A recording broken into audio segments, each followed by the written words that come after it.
हम लोग उस खानदान से बिलोंग करते हैं, इसलिए हमें बस उसकी रॉयल्टी या ऐसा कुछ कि हमारे परिवार का जीना आसान हो सके, इसके लिए हम लोगों ने उसमें प्ली डाली थी। सुप्रीम कोर्ट ने उसे रिजेक्ट कर दिया है, तो मुझे समझ नहीं आता कि हमारे साथ इतना अन्याय क्यों हो रहा है। हमने देश के प्रति वफादार रहने का ये सिला पाया है कि हमारे लिए सुनवाई तक नहीं हो रही है। हमारा फाइनेंशियल बैकग्राउंड इतना स्ट्रांग नहीं है कि मैं बार बार कोर्ट जा पाऊँ। वो हमारे रेड फोर्ट के क्लेम के लिए, मतलब क्लेम देखिए वैसे तो मिलने वाला तो है नहीं लाल किला, लेकिन हमारी ऐसी स्थिति है, हम लोग उस खानदान से बिलोंग करते हैं, इसलिए हमें बस उसकी रॉयल्टी या ऐसा कुछ कि हमारे परिवार का जीना आसान हो सके, इसके लिए हम लोगों ने उसमें प्ली डाली थी। लेकिन आज वो रिजेक्ट हो गई। इससे पहले भी हाई कोर्ट में वो 2 बार रिजेक्ट हो चुकी है, तो आज सुप्रीम कोर्ट ने उसे रिजेक्ट कर दिया है। तो मुझे समझ नहीं आता कि हमारे साथ इतना अन्याय क्यों हो रहा है। मेरे लिए अन्याय है क्योंकि हमारे दरख्वास्त को ठीक से सुना भी नहीं गया है अभी तक। एटलीस्ट वहाँ पे सुन सकते थे कि हमारा सोच क्या है, हम चाहते क्या हैं। इससे पहले भी जैसे बहादुर शाह जफर के बारे में आप सभी जानते हैं, उन्होंने देश के लिए बहुत कुर्बानियां दी हैं। उनके बच्चों को काटा गया है सबके, मतलब उनके आंखों के सामने। उन्हें इस देश से बाहर निकाल दिया गया, वो मरते दम तक वापस नहीं आ सके।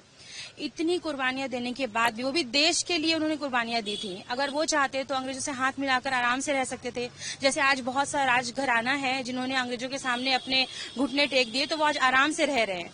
लेकिन हमने देश के प्रति वफादार रहने का ये सिला पाया है कि हमारे लिए सुनवाई तक नहीं हो रही है।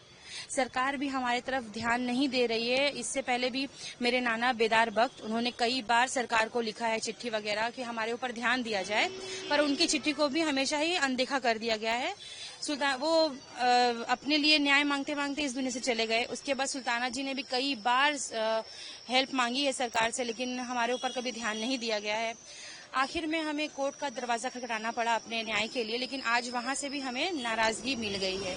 अब मुझे ये समझ में नहीं आता है कि हम इस देश में और कहाँ जाए, कहाँ पे न्याय मांगे।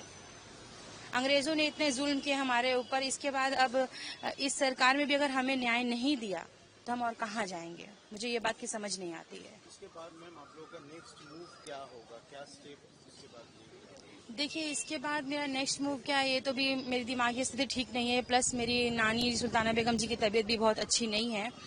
तो अभी आगे हम क्या करना चाहते हैं ये तो मुझे ठीक पता नहीं है, लेकिन हमारा फाइनेंशियल बैकग्राउंड इतना स्ट्रांग नहीं है कि मैं बार बार कोर्ट जा पाऊँ।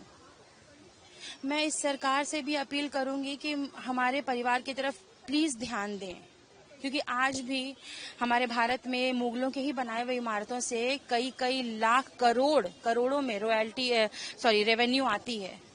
उसके बावजूद भी आज उन्हीं के वंशज जिन्हें पास अपना घर नहीं है, एक झोपड़ी में रहने के लिए मजबूर है। तो ये शर्म की बात है, ये बहुत ही शर्म की बात है। फिलहाल लड़ाई तो जो है वो जारी रहेगी, अब कहाँ तक हम जाएंगे हमको पता नहीं है।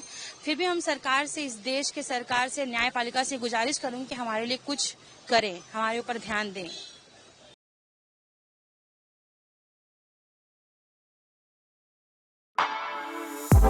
For exclusive and insightful videos, subscribe to our new channel ABP Live Premium.